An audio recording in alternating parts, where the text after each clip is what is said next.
Thank you Sukumar, ఇంత మంచి cinema.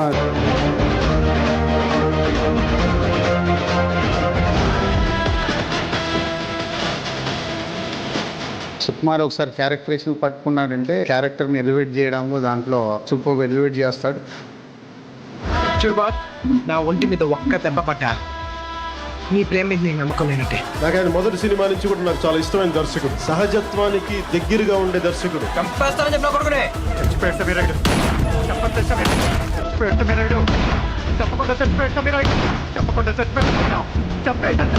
Sukumar అద్భుతమైనటువంటి ఫలితనాన్ని చూపించాడు. ఆయన ఎక్కడ బిగినింగ్ ఫ్రేమ్ నుంచి ఎండ్ ఫ్రేమ్ వరకు అరెస్ట్ చేసేలాగా ఉంది. కుమార్ బాబుకి సిట్టు బాబు అనే ఒక తమ్ముడున్నాడు.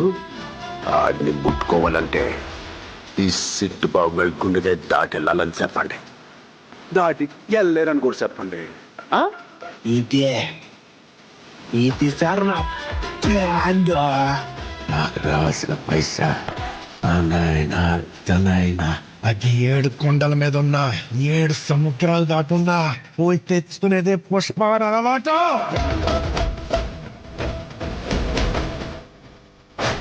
సో ఇప్పుడు నా emotion zero emotions, zero enemies.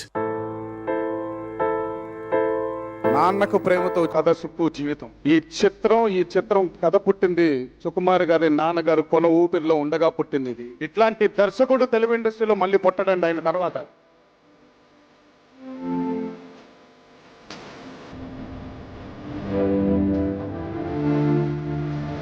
నాన్న నన్నెప్పుడు వెంటాడే ఎమోషన్, ఏ ఎమోషన్ అయినా చిరునవ్వుతో ఎదుర్కోవడం ఒక్క మా నాన్నలోనే చూశాను.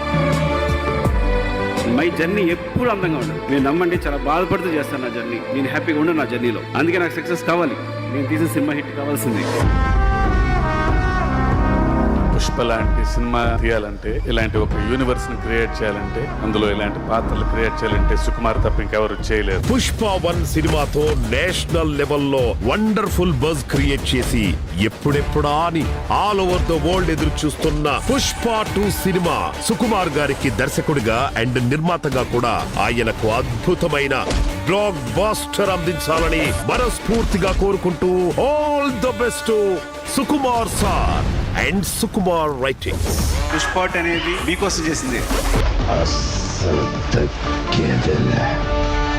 నేను మగాళ్ళు ఐ లవ్ యూ చెప్పే ఏకైక మనిషి నాకు తెలిసి సుకుమార్.